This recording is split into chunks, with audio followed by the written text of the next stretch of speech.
வணக்கம் அன்பு ஓட்டுநர் சொந்தங்களுக்கு. நான் all India driver Prabaran, Saudi Arabia ரியாத்லேருந்து. இன்றைக்கி என்ன பார்க்க போகிறீங்கன்னா சவுதி அரேபியாவிலேருந்து வேலை வாய்ப்பு, அதாவது டிரைவர்களுக்கு உள்ள வேலை வாய்ப்பு அப்படிங்கிறத நம்ம பார்க்க போகிறோம். கண்டிப்பாக என்னோடய யூடியூப்பில் டிரைவர் சம்மந்தப்பட்ட வீடியோ அப்டேட் பண்ணுவேன், எனக்கு சப்போர்ட் பண்ணுங்கள். சவுதி அரேபியாவிலேருந்து லீவுக்கு போனவங்க, நம்ம நாட்டுக்கு லீவுக்கு போனவங்க, ப்ளஸ் எக்ஸிட்டில் போனவங்க, இவங்க வர முடியாமல் இருப்பாங்க. அவங்க வரலாமா வர முடியாதா, அதுக்கு உங்களுக்கு வேலை இருக்கா இல்லை அப்படிங்கிறதான் நம்ம வீடியோ பார்க்க போகிறோம். அவங்களுக்கு முழு சப்போர்ட்டுங்கிற இருக்குது. ப்ளஸ் டிரைவர் வேக்கன்சி இங்கே சவுதி அரேபியாவில் இருக்குது, பழைய டிரைவர் வேக்கன்சி இருக்குது. அவங்களுக்கு சவுதி லைசன்ஸ் இருந்துச்சுன்னா போதும். ப்ளஸ் அதை எக்ஸ்பைரி டேட் ஆனாலும் அது இங்கே நம்ம ரெனியூல் பண்ணிக்கலாம்.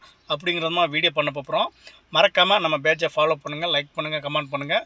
இது ரெகுலராக நம்மளோட சேனலில் வேலை வாய்ப்பு நம்ம கொடுக்கப்படும். இதை பயன்படுத்திக்கிறவங்க பயன்படுத்திக்கலாம். மீண்டும் இங்கே உள்ள ரூல்ஸு கண்டிஷன் எப்படிங்கிறத நம்ம அப்டேட் பண்ணுவோம். அதே மட்டும் இல்லாமல்